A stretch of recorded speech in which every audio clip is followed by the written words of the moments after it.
Hey everyone, Joe here from buildassetsonline.com coming at you with another video, and today we're going to talk about the do's and don'ts of dropshipping. Now, some of these you guys might have heard before if you've been following us for any reasonable amount of time, but I can promise you if you watch to the very end, there's going to be a few helpful nuggets that you may not have heard and that I think you guys are going to find very helpful.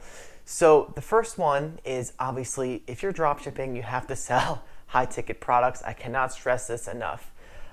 Don't bother with low ticket products. $100, too low. $200, probably too low. $300, you're getting there.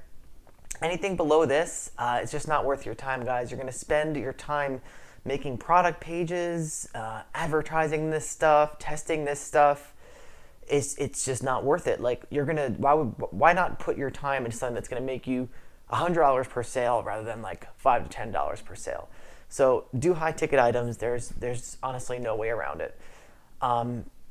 Second thing is pick a broad domain name. We have another video on this, but if you're doing a high ticket dropshipping business and you mess up, like you pick a niche or an industry that just isn't going to work, you can't get any suppliers, the stuff isn't selling. If you have a broad domain name, it's going to help you secure other suppliers so you can test different things.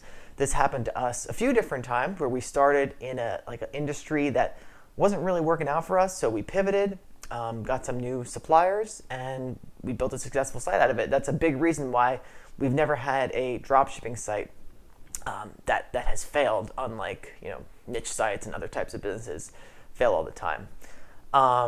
So the other thing is make sure if you're serious about having a dropshipping business or any online business for that matter, that you're going to get a legitimate business formed legally. Not only is this important for tax purposes, it's important for developing business relationships with your suppliers. It's not something you have to set up before you go out and make your website. You can kind of do it while you're doing other things, but I mean, a lot of people come online and look for how do I make a quick buck? But really what we're doing is we're making assets, we're making businesses. And we got to do things by the book. We got to do it the right way. And, if you go out and read some of educational financial books like Rich Dad, Poor Dad, you'll learn about the massive, massive benefits of having a legitimately formed business. Don't mind, I'm just looking at my notes over there because how am I going to remember all these do's and don'ts that I wrote down? So the fourth one is to, as soon as you make your first sale, I would honestly hire a VA to start listing products, handle emails, handle any phone calls that come in. I mean, you're not going to get a lot of phone calls or many at all unless you have a super, super high volume store. We have a few of those, but you won't have that starting out for sure. But you want to get a VA working with you as soon as possible. You want to focus on the highest level tasks that you can. And you can't do that if you're doing everything. I mean, you're just going to overwhelm yourself. If you're on a budget, certainly maybe you can try and save some money at first, but you can get a VA for $3 an hour. And if you're a business owner, you need to value your time a little bit higher than $3 an hour. The fifth tip is to don't use Facebook ads. Start your store with Google ads. Like we talk about in a lot of places, people who are searching on Google, they're looking to buy. They're the people that you want to deal with. They're searching for products. They're searching for brands. People on Facebook are trying to share cat videos or whatever they do on Facebook. So let's get to some of the don'ts. The first don't is don't worry about SEO right away. If you're going to work with suppliers, you can kind of take some of their descriptions and work with that. Obviously, that's not great for SEO because you're going to be paying for advertising. SEO is something that you can tweak later. And that's actually a project we're working on with a few of our stores, and we're going to probably do a big case study, a big update about that in a future video. The other thing is, and this kind of relates to SEO, is do not get tempted. I'll just get rid of this notification. Do not get tempted by other business models. If you've committed to doing dropshipping, then do dropshipping. If you follow, there's really, really no reason why you should fail. And the more you do, the more you learn. Many people spend a lot of their time reading about businesses when their time would best be spent in the business, working on the business, rather than reading and analyzing the business. And the reason why I say this is because it's something interesting that I realized when we started putting out our own personal content. And this was inspired by a friend of ours, John Dykstra from fatstacksblog.com, who was one of our coaches for our affiliate sites. He kind of he kind of inspired us to go out and make our own personal brand, which became buildassetsonline.com. And one thing that I never realized when writing about this kind of stuff is that no matter what I can tell you to do, or no matter what anyone can tell you to do, the only way you're going to really, really, really learn it is by doing it. It's kind of like for example, like I train jiu-jitsu. Me and Mike train jiu-jitsu, and like I can get shown a move 100 times, and I'm never going to remember it until I actually do it. And business is kind of the same way. Like, even though there's a lot of theory behind it, you have to actually get started and get in the business to understand it at a conceptual level. Like, no words are going to make you understand it. So the other thing is the next don't use Facebook ads. I mentioned use Google ads, but start Facebook ads a little bit after you get traffic to your site, and you want to use them for retargeting only. So again, I told you people on Facebook are looking at the cat videos or whatever. Don't focus on Facebook ads. So the next don't ever stop thinking about weird niche ideas. And when I say niche, I kind of use the word niche and industry interchangeably.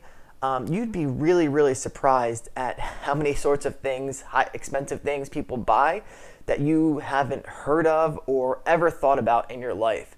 So once you get your business started and you're out and you're kind of browsing the store, or you're just out in the world, look around. Like, keep your eyes open. We've just discovered some awesome stuff just by encountering it in real life. And oftentimes nowadays we can kind of walk around, with our blinders on. Maybe we're like looking at our phones, like checking our internet, our sales, or our social media feeds, and we kind of don't pay attention to all the opportunities around us. So be sure to keep an open eye, no matter where you are. Seriously, no matter where you are. The next don't that kind of goes along with the next one, with the previous one, is don't neglect the different types of markets out there. So what do I mean by that? Is, there's two major ones. There's B2B and B2C. And if you don't know what that is, B2C is business to consumer, and B2B is business to business. You can have a dropshipping store that does either or. You can have a dropshipping store that does both. So there's really no reason to kind of put yourself in a box when it comes to the stuff you can dropship. Not everything that you're going to think about is going to work, but you can think of things, if you hit 1 out of 10 things and you find a weird industry that no one's in, it could be an absolute gold mine. And the last don't, and I've kind of talked about this one when I talked about like focusing on other business models, is you don't want to give up until you've made one sale. If you've made one sale, and it should be a profitable sale because you get the free Google Ads coupon, but don't give up and don't decide, this isn't for me, until you've made one sale. Because like many people, whether it's this or whether it's another online business, like they give up way, way, way too easily. And it could be because they get distracted by another online business model, or because they get distracted with their real life. But like I say in other videos, and it's kind of my philosophy, not only in business but in everything, is that consistency is the key. You have to be consistent rather than going super, super hard or like slacking off and doing nothing. I think the middle ground and the best avenue is consistency. So if it takes you 6 months to make one sale, like don't stop taking actions. For 6 months until you make the sale. If you can be super consistent and work 10 hours a day, you can make a sale in 2 weeks or less. But not everyone can do that, and don't just take where you are and accept that. And even if you only have 20 minutes a day, 30 minutes a day, and you're consistent every day, then that's how you're going to find success. And guess what? Once you make that first sale and you revert back to one of the do's I said, you make that first profitable sale, you go out and hire a virtual assistant, you just put a massive, well, I don't know if this is the right way to say this, but now you're leveraging your time. Because now you can now you're leveraging your money to get more work in the form of time from a virtual assistant. So if you only have 20, 30 minutes a day, you hire someone for $3 an hour. Now someone is working on your business 8 hours a day. So make that first sale, outsource, and that's it. Hope you guys enjoyed this video. As always, be sure to check out the free course, Online Asset Playbook, and hit the like, consider subscribing if you enjoyed this and want to learn more about online business, drop shipping. We cover it all here. So see you in the next one.